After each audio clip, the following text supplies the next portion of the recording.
Dis-moi, tu peux me rendre un service s'il te plaît? J'ai besoin en urgence de 3 litres d'huile pour faire des frites. Voilà 20 €, va vite m'en chercher avant que le magasin ne ferme. Ok, mais je veux aussi des frites alors, à tout de suite.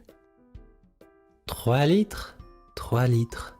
C'est combien ça, 3 litres? Une bouteille? 4 bouteilles? 10 bouteilles? Oh, combien est-ce que j'en prends? Bon, je vais prendre 3 bouteilles puisque c'est 3 litres. Voilà, maître Lucas, j'ai ramené 3 litres. Mais ce n'est pas 3 litres ça, c'est 6 litres. Dans chaque bouteille, il y a 2 litres.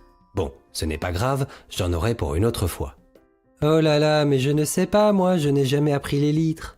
Eh bien alors, je te propose que l'on parle des contenances aujourd'hui.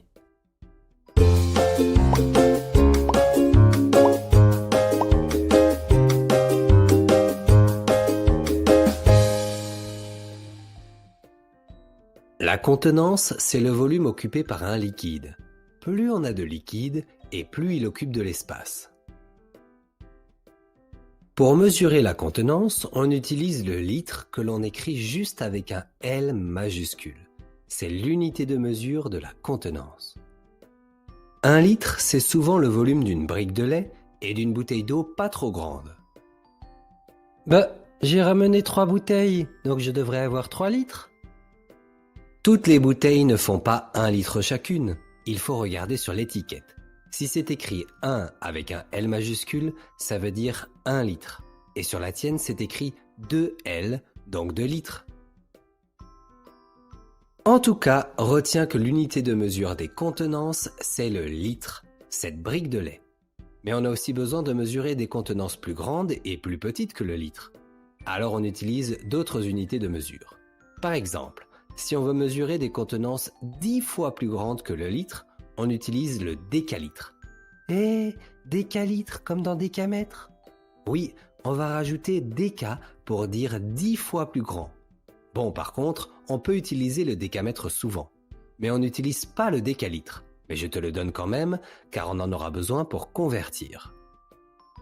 Et si tu veux mesurer des contenances 100 fois plus grandes que le litre, on utilise l'hectolitre.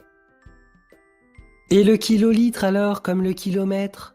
Eh bien le kilolitre, c'est 1000 fois plus grand que le litre. Mais le kilolitre n'est pas reconnu et pas utilisé, donc je ne le mets pas.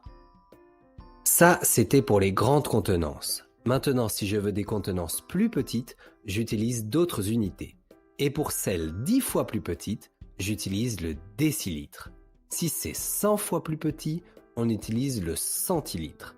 Et 1000 fois plus petit, on utilise le millilitre. Pour comparer des contenances ou calculer des mesures, on utilise un tableau de conversion comme celui-ci. C'est un peu le même que pour les mètres et pour les grammes.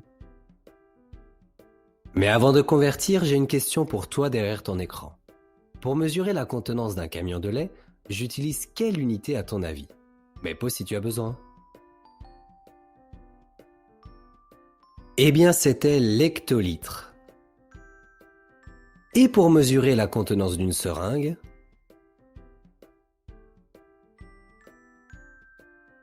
le millilitre.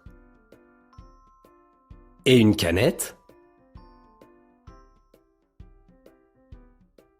le centilitre. Généralement, une canette fait 33 centilitres.